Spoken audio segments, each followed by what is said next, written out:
We also have new details tonight from two different lawsuits, both of them placing blame for the gray-fired Medical Lake on Inland Power and Light. That fire burned thousands of acres, more than 200 homes, and killed one person. Tonight we are hearing from both attorneys about their evidence and what the power company is saying tonight. KREM 2's Kyle Simchuk joining us with more now. Kyle?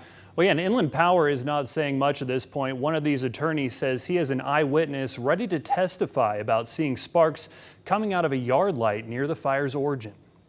Officials have determined the gray fire was human-caused, but what exactly happened on the afternoon of August 18th is still under investigation.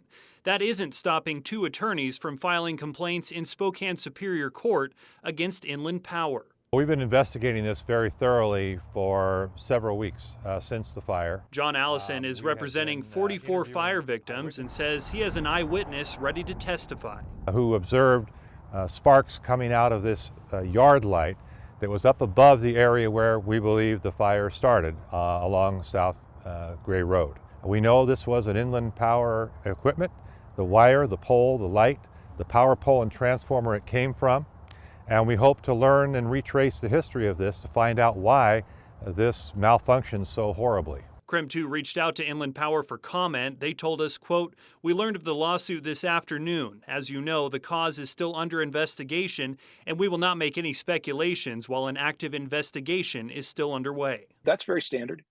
At this point, they are unlikely to acknowledge that it's their equipment. Typically, they deny and they require us to prove it, which is fine. Gerald Singleton filed a separate complaint against Inland Power. His team sent an arson investigator to look at the fire's origin a few weeks ago. He interviewed everybody he could. He looked at the indicators that were on the ground, which indicated where the fire started, which direction it moved, and where it was in relation to the power lines. And all of those indicators were consistent with a power line caused fire. It's hogwash. So you don't think Inland Power had anything? Absolutely not. I would bet my life on it. I got the pictures to prove it. George Kirby is not an attorney or fire investigator, but he was working on a house near Gray Road and snapped these photos just after 12:45 that day. He's convinced the fire was sparked by farming equipment. I watched him and his driver come out of the field to flames and chasing him. There wasn't no way it started on that hill or over on the other side of that hill. It started in that